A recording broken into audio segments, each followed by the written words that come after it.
Alright, welcome back everyone to 9 hours, 9 persons, 9 doors. We have 3 doors we need to go through, and we're going to choose number 7.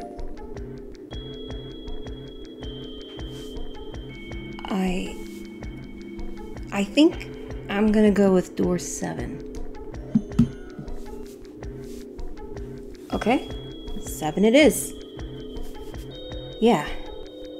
Alright then, that means June's gotta go through 8. What? Why? What? Santa grimaced and muttered angrily to himself, but finally began to explain. If the 6 of us are gonna keep going without leaving anyone behind, there's only 3 ways we can do it. Plan A. Go through 7 with 3, 5, 8, and go through 8 with 4, 6, 7. Plan B. Go through 7 with 4, 5, 7, and go through 8 with 3, 6, 8. Plan C. Go through 7 with 3, 6, 7, and go through 8 with 4, 5, 8.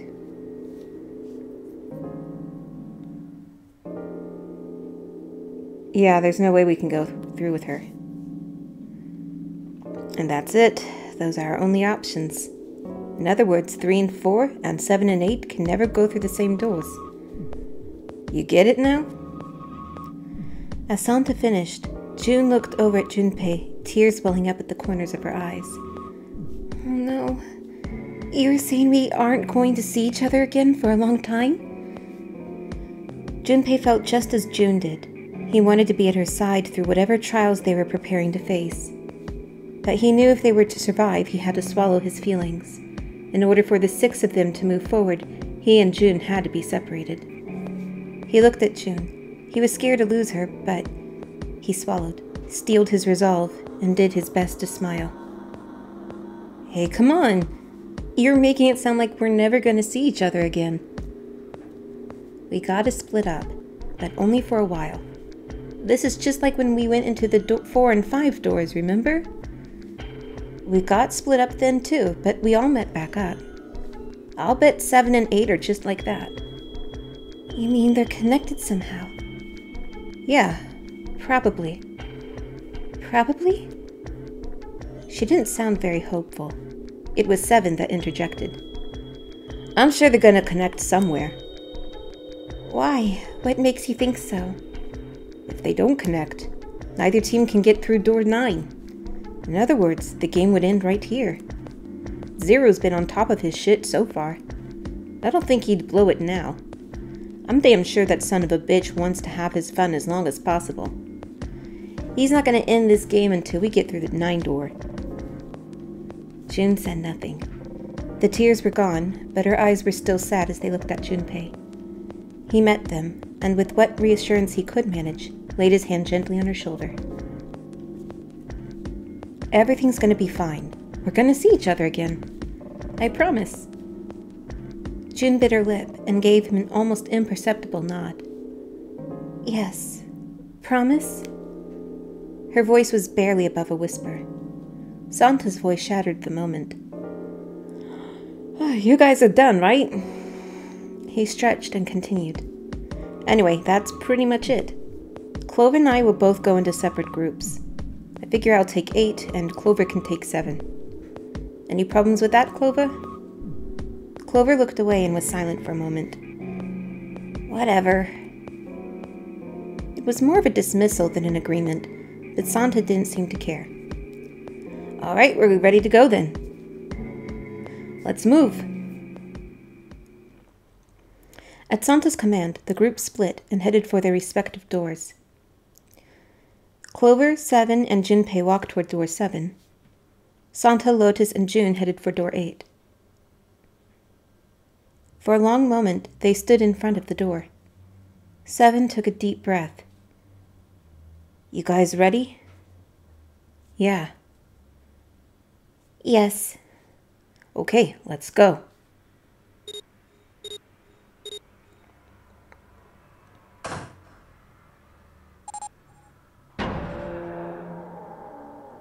The door had opened. A narrow hallway stretched out before them. 7 and Clover leaped through the door. The moment they did, their bracelets beeped. The detonators in the bracelets had been activated. Junpei stepped forward to follow them, but as he was about to step over the threshold, he stopped. He looked to his right, toward door 8.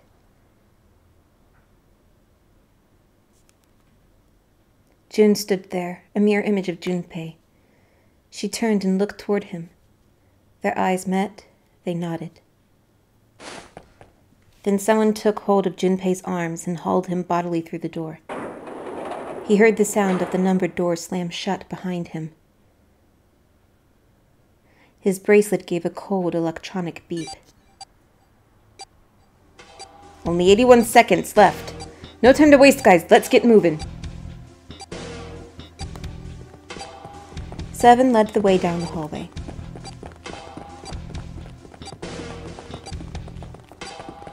Junpei and Clover followed him as fast as they could.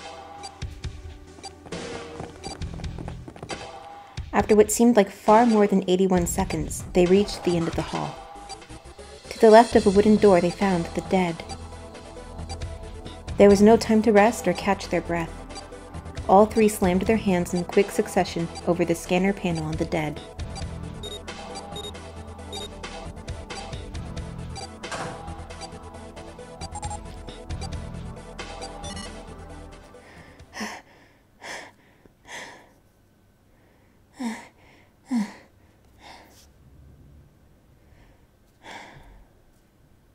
Still trying to catch his breath, 7 leaned heavily against the wall. It stopped. It stopped.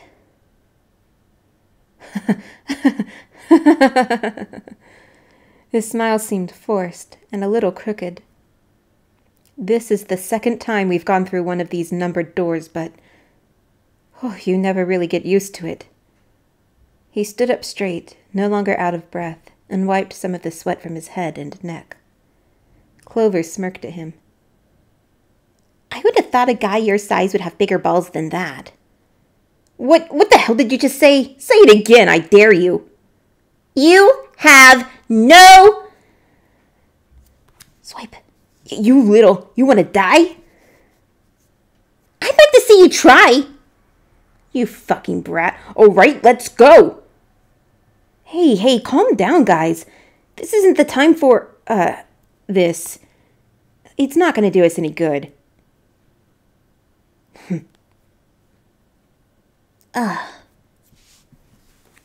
Gosh. Junpei sighed. Sometimes he wondered if the doors and the puzzles were really the greatest challenge they faced. Wait here for a minute, all right? I'm going to go see if there are any other doors. They didn't respond, but Junpei wasn't in the mood for a conversation anyway. First, he examined the inner part of the numbered door. It was, of course, shut tight. On the left was a single short hallway that terminated almost immediately at a thick iron wall. Junpei doubted the wall could be moved. At last, he gave up and returned to 7, who was tapping lightly on the wooden door. This door's the only option we've got, right? Yeah, looks like it. There was a metal plaque bolted above the door. It read operating room. If it was to be believed, the room on the other side of the door was an operating room. Something about it made Junpei feel nervous. Well, there's no point to standing around. Might as well go in and see what's waiting for us. 7 grabbed the brass knob and slowly opened the door. The creak of the hinge sounded like the groan of an old woman. A chill snaked its way down Junpei's spine. Quickly, he gathered what courage he could and took the first step into the room. 7 followed, with Clover right behind him. Part of the room just past the door was obscured by a screen. Clover's curiosity got the better of her, and she darted past Junpei to peer around the screen. Oh! Her scream nearly blew out Junpei's eardrums. He and 7 ran toward Clover to see what had frightened her. Oh, it was a frightened scream. They rounded the screen, and the cause of her outburst was immediately clear. What the hell is this? Is this a corpse? It was something that looked kind of like a human, lying across some sort of bed. No, not a bed, an operating table. The table sat on a rusty steel lift, and a cluster of bright operating lights shone down on it from the ceiling. Slowly they approached. As they got closer to the body, it became clear that it wasn't a body at all. What the hell? That's just a huge doll or something. That's exactly what it is. Doll? Clover did not look terribly comforted. Slowly, she approached the operating table and looked, as intently as possible, from as far away as possible, at the thing. Junpei could see her relax. You're right, it's only a doll. Man, it really scared me. She heaved a great sigh of relief and wiped a few drops of sweat from her forehead. Seven smirked. Well, I guess it would have been weird if you hadn't actually had any balls. Shut it! Don't you start with me, fatty. Oh, what's this? You want a piece of me, short stuff? Yeah, bring it on, you whale. Hey, guys, not again, okay? Seriously, knock it off.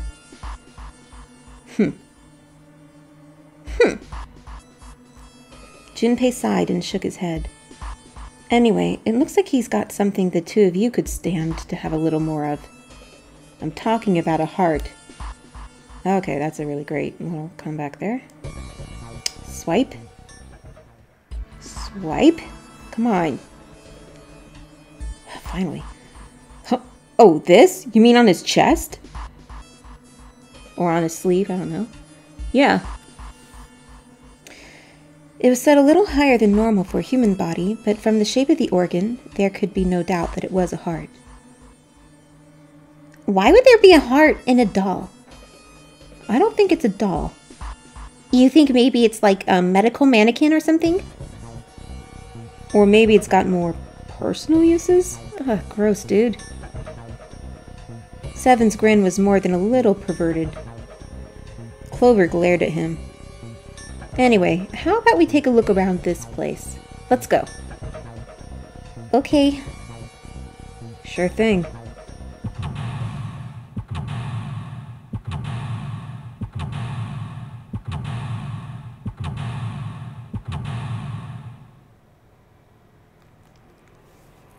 The rest of the search proceeded smoothly. A careful examination of the operating room turned up a key to the prep room next door. The door at the back of the prep room appeared to be the way forward. Naturally, it was locked. Just above the keyhole was the Jupiter symbol. Presumably, it was opened with the Jupiter key. Clover was searching the preparation room for that very key. Junpei and Seven headed back to the operating room for one last look. It wasn't long before Seven spoke up. Hey, look at this. Look at what? Seven tossed the bottle full of brown liquid to Junpei. It took him a moment to sound out the label. Ethylene diamine tartrate? I may have said that wrong, I do apologize. EDT. It's tartaric ethylene diamine. Whatever. What kind of medicine is that? It's not medicine. I think it's an industrial strength detergent. Why would they have something like that here? Well, probably to clean stuff up. Clean what up? Fuck if I know. Still, it looks like it's cleaned my brain up. Junpei looked up from the bottle. You remember something? Seven nodded slowly and spoke. Well, I remember a story about EDT. It happened about 50 years ago. There was this factory somewhere in America, making big old EDT crystals. They were making it to sell as industrial strength cleaner, like I told you before. But a year after the factory started up, something strange started happening with the crystals they were building. Water molecules started attaching themselves to the EDT crystals. This made them into a sort of mutation of the original crystals called a hydrate. Once the crystals turned into a hydrate, though, it's useless as a cleaner. The factory had to just dump the crystals. As a hydrate, they were useless. But it didn't end there. After that day, the same thing started happening in EDT factories everywhere. even ones nowhere near that first American factory. They'd been making crystals the same way, with the same materials and the same equipment and environment. But now, all of a sudden, every single crystal they formed turned into a hydrate. In fact, ever since that day, no factory anywhere has been able to make a pure EDT crystal. Even in EDT research done years before, they'd never gotten a hydrate. But after it happened at the first factory, it just spread. Seems like there's like some sort of like psychic there's a theme of like psychic messages being spread out and affecting things. Something like that. It was like, man, how do you say it? Like the molecules were communicating with one another, transmitting information in a way humans couldn't perceive. This phenomena spread throughout the world, right? Junpei looked up at Seven with half a smirk. Seven stared at him, dumbfounded. Yeah, that's it exactly. But how did you know? I heard another story kinda like that one. When? In the freezer. What? The freezer? Junpei told Seven the story he'd heard from June in the freezer in the kitchen. How one day, glycerin began to crystallize, and the story of ice that wouldn't melt at room temperature. When Junpei was done, Seven looked thoughtful and absent-mindedly rubbed the scar on his chin. Ice that doesn't melt at room temperature, huh? That sounds familiar? Yeah, hold up. I feel like I can remember something. It's right there. Seven squinted. His eyes stared off into space, as if he were trying desperately to focus on something far away. Do you know about Ice 9? Ice 9? Ice 9, Ice 9. Ice, baby. Suddenly, Seven's eyes shot open. That's it! I remember now! That woman! She's on this boat! That woman? Alice! Who's Alice? Come on, the woman who won't melt at room temperature. Oh, that mummy. It became clear to Seven that Junpei had no idea what he was talking about. He ran his hand across his face and took a deep breath. You know how the Titanic sank on April 15th, 1912, right? Yeah, more than 1,500 people died. Worst maritime accident in history. What about it? Did you hear about the boat that was sent to collect the dead bodies? I think that was the RMS Carpathia, right? It was a cruise liner, just like the Titanic. No, that was the ship that picked up the survivors. The ship that collected the dead bodies was the CS Mackay Bennett. The Mackay Bennett showed up on April 17th, 2 days after the accident. It set out from Halifax, a port in Canada, and recovered 306 bodies. The Atlantic that far north was really cold. It would have to be for there to be icebergs and stuff. Anyway, the bodies they pulled out of the water were frozen solid. This isn't a very nice story. So what happened next? Well, they say the Mackay Bennett recovered something more than just dead bodies. There were various bits of stuff floating around in the water, things the drowned had carried with them, or stuff dislodged as the ship sank. One of the things they found was a coffin. A coffin? Yeah, a wooden one. The craftsman who'd made it must have been pretty skilled.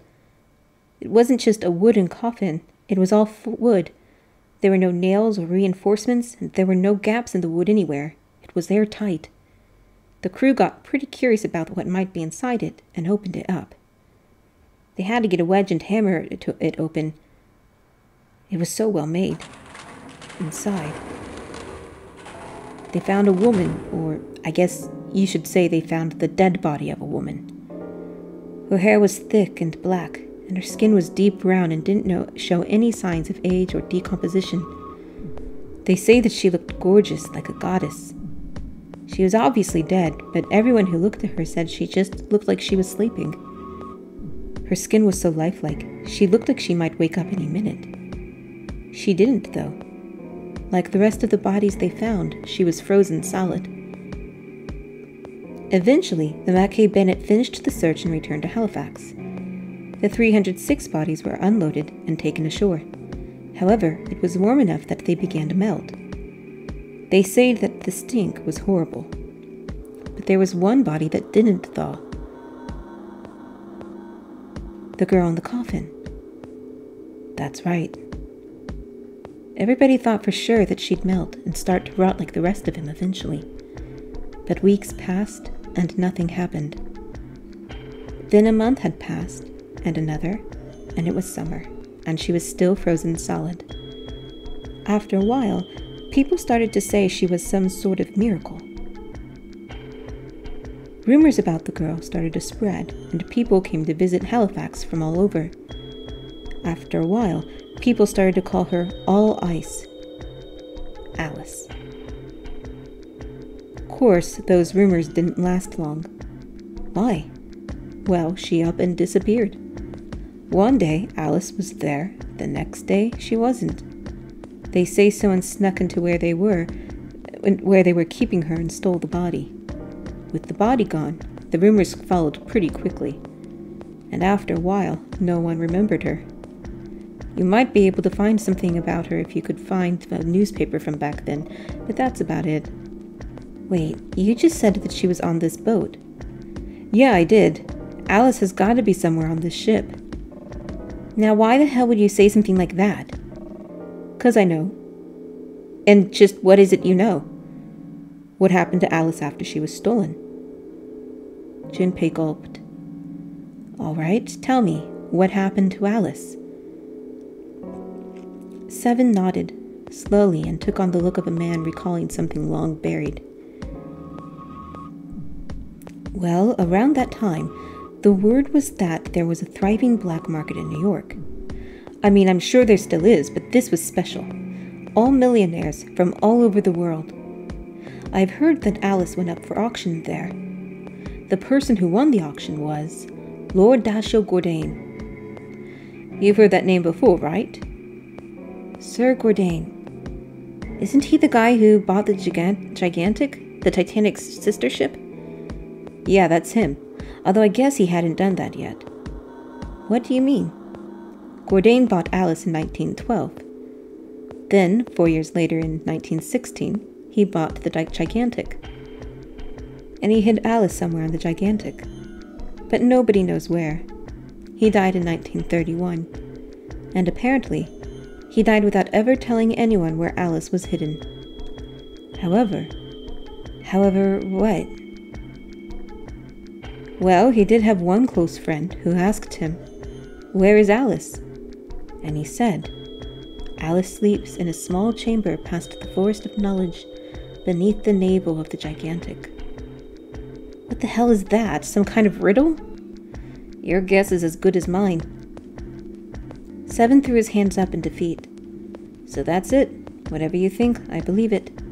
She's hidden somewhere on the Gigantic.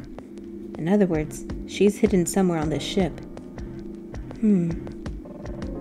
Before Junpei could dispute Seven's rather bizarre claim, they heard Clover's voice from the door. Hey, are you guys doing anything in there? Stop talking and start working. All right. Yeah, so anyway, that's the story. It might be useful someday. Don't forget it. With a nod, Seven headed off to another part of the room. Junpei was left behind to ponder what he'd just heard. He tried to remember what June had told him earlier. That mummy wasn't just a normal mummy. They say that she was frozen. The story says that from the time of its discovery, all the way through to when it got put on the Titanic, and even though it was carried through the desert, her body never melted. Was that Egyptian priestess Alice? Had the water in her body become Ice 9? No, that's nuts. There's no way somebody like that could exist. Junpei shook his head and set the bottle back on the shelf. It took them quite some time to finally find the Jupiter key. In truth, all they'd had to do was solve a puzzle, but the puzzle had been somewhat unpleasant. It had involved exchanging certain parts between a pair of anatomical models lying on the operating table.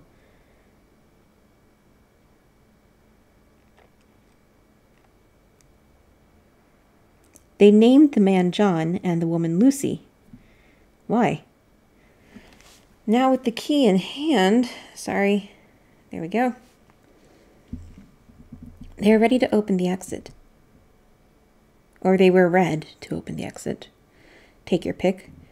But, wait. Junpei felt Seven's hand on his shoulder. What's up? Where's Clover? Huh?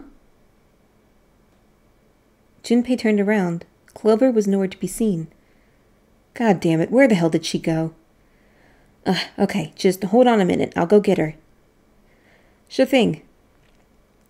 Junpei left Seven near the door and headed back to the operating room.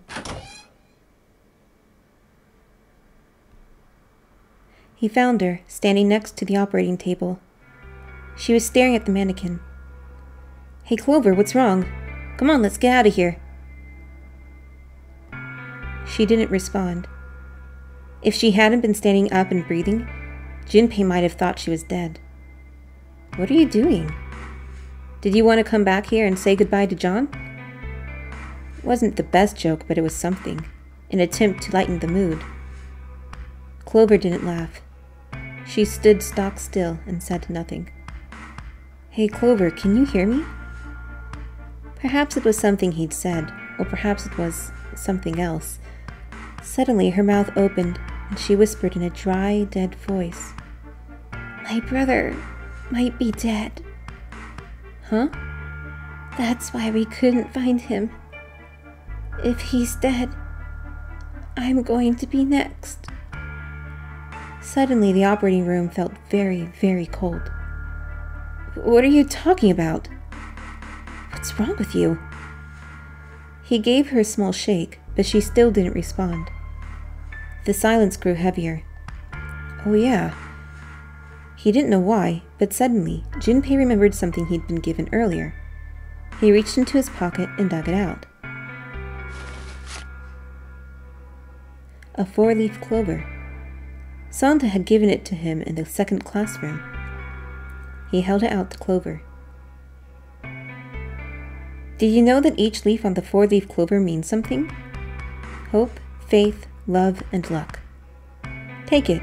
Use it as a good luck charm. He pressed the 4-leaf clover into her hand. Listen to me, Clover.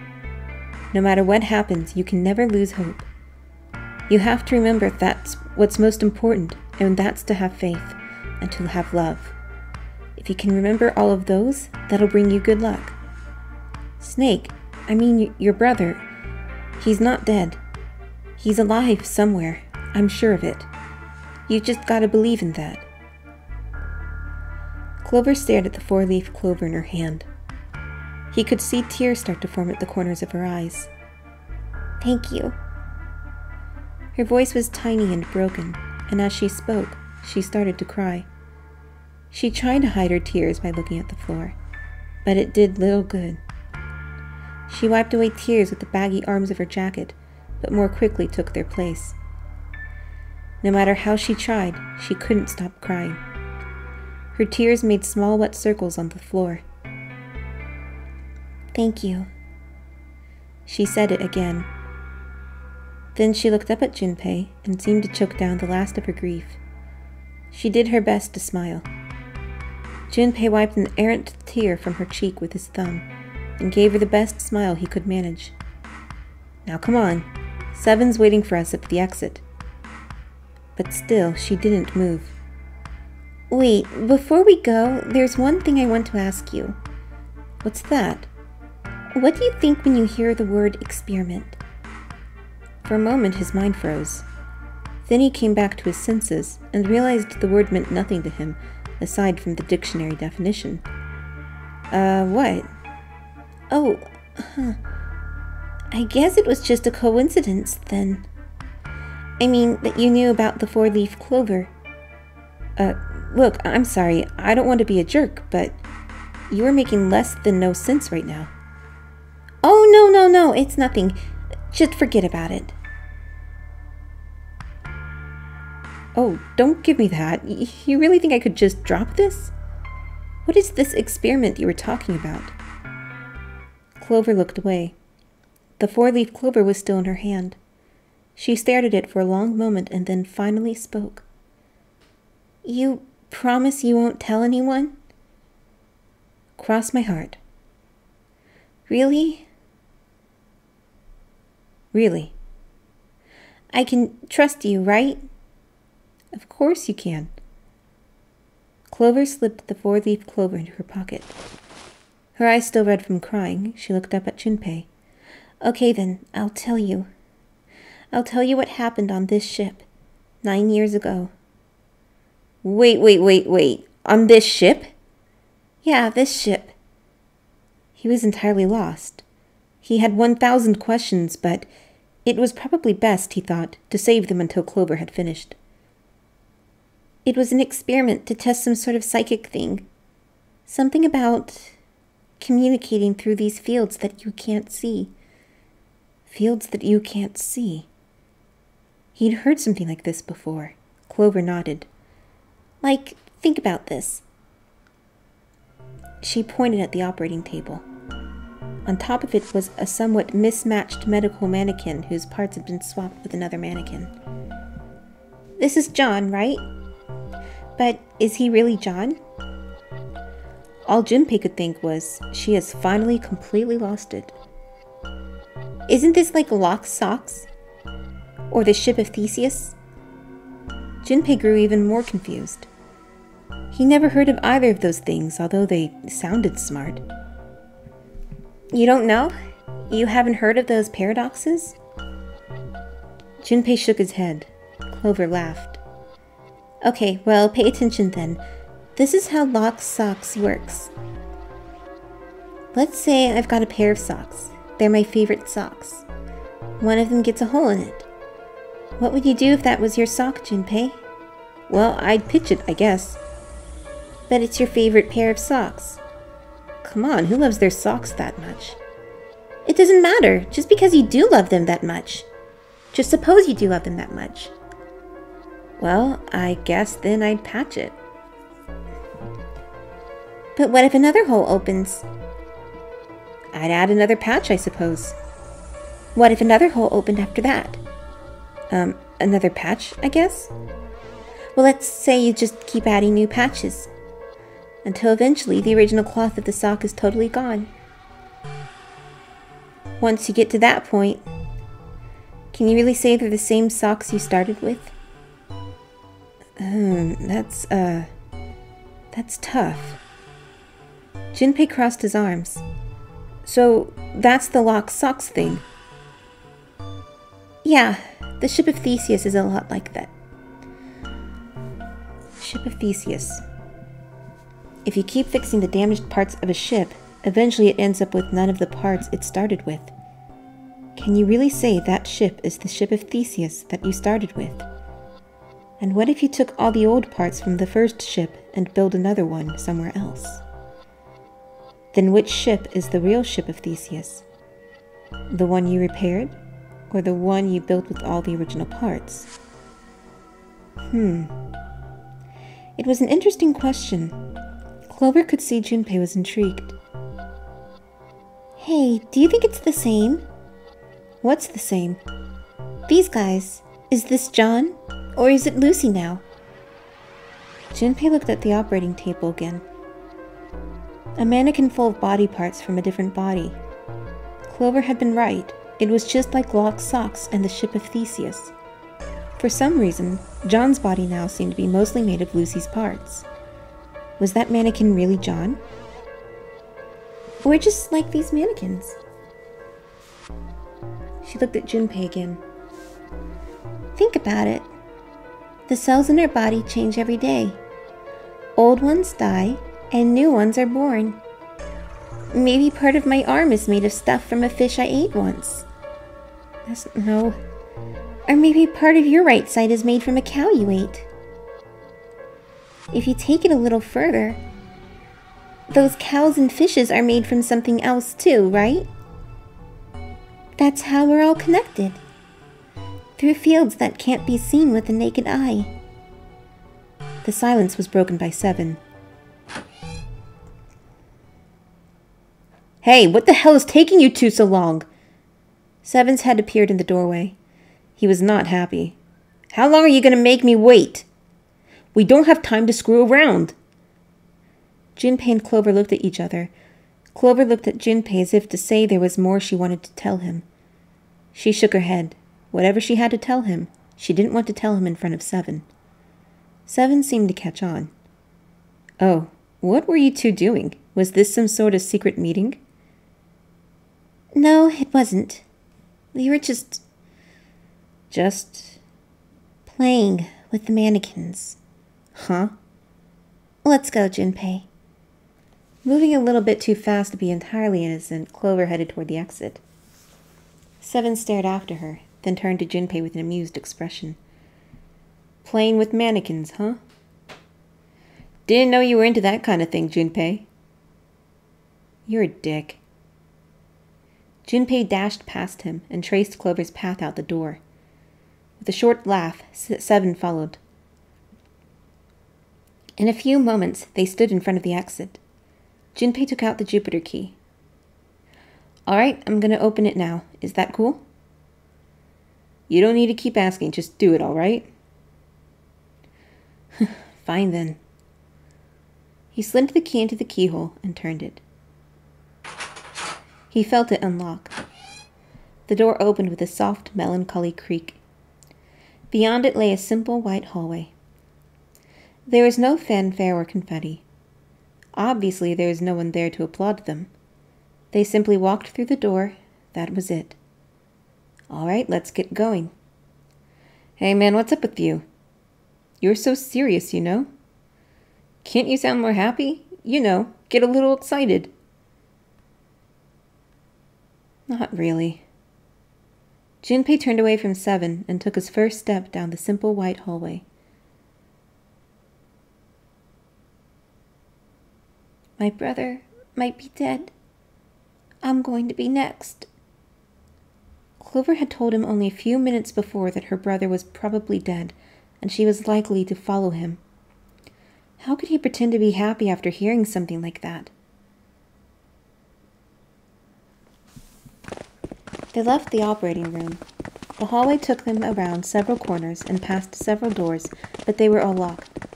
Until, at last, the final door was hidden in a corner of the hallway. Junpei grabbed the handle. As he made to push it open, a voice stopped him. The voice came from behind him and belonged to neither Seven nor Clover. Junpei? He spun around. He saw someone running toward him from the other end of the hallway. There were 3 people coming toward Junpei and his companions. Santa, Lotus, and June. They pulled up short in front of Junpei, breathing hard. Whoa, what the hell is this? What are you doing here? What? But we didn't... Before he could finish, Clover spoke. Hey, guys, could you come take a look at this? She was standing near the end of a small hallway that branched off to the right. The rest of them ran over to her, curious as to what she'd found. There was something on the wall at the end of the hallway. A map of the ship's interior. It said Sea Deck in the upper left corner. It was, they assumed, a map to the floor they were on. Door 7 and... Door 8. The map confirmed that what they already knew. Both doors eventually led to the hallway where they had found themselves. In fact... Yeah, isn't that what I said? We aren't going to be split up permanently till we find door 9. We might get separated for a little while, but we'll see each other again. Otherwise, we won't be able to open door 9. That's how the nonary game works. Junpei looked at the map of the ship's interior again. As he looked more closely, his surprise and excitement gave way to weariness. One by one, the others saw what he'd seen. They moved, as one, for the door. The 6 of them stood in front of the door, arrayed in a semicircle. Santa stepped forward. He took hold of the door and spoke, without looking back at the other 5. Ready? I'm going to open it. Slowly, all 5 nodded their silent assent. With all his strength, Santa heaved the door open. They poured through the doorway and into the room. Even without looking around, each one of them knew where they were. The same room they'd been in not so very long ago. The tremendous central hospital room with empty beds from wall to wall.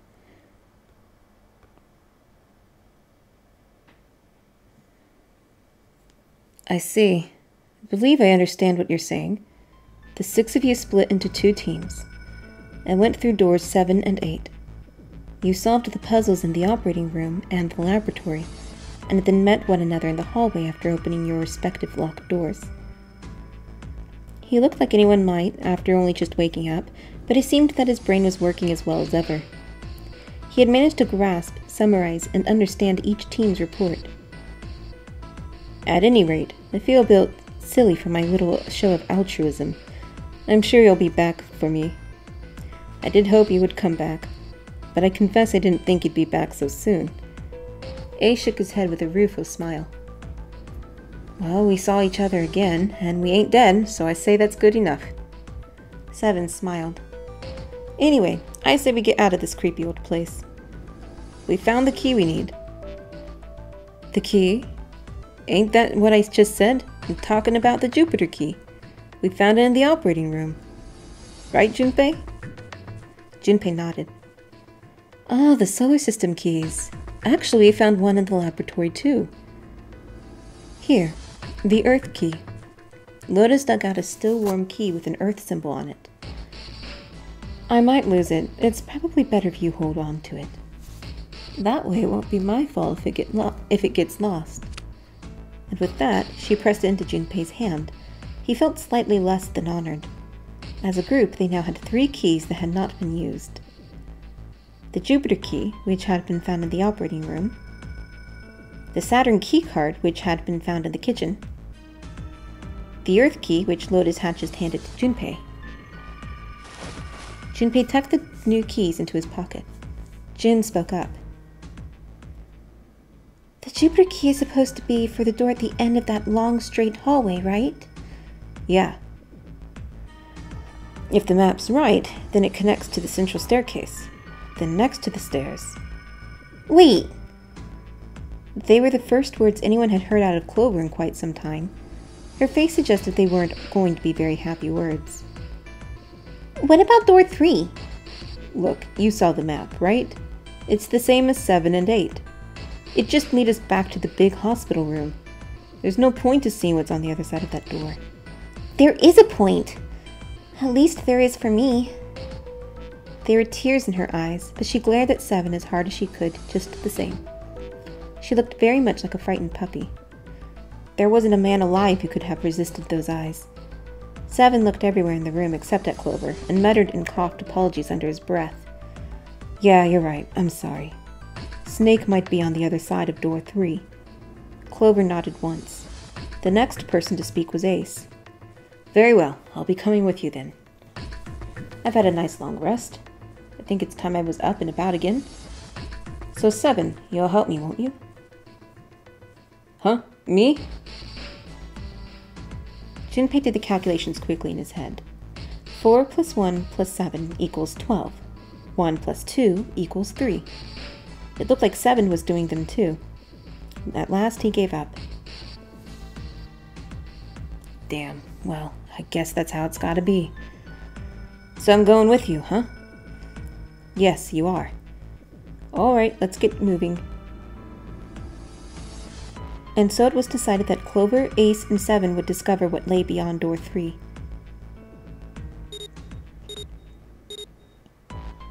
Okay, we're heading out. Be careful. Whoa, didn't think I'd be hearing that from you, Lotus. Don't let it go to your head. I'd be in trouble if the 3 of you bought it. The rest of us can't open the 9 door. Ah, the truth comes out. 7 nodded, as if this answer made much more sense, and pulled the lever on the red.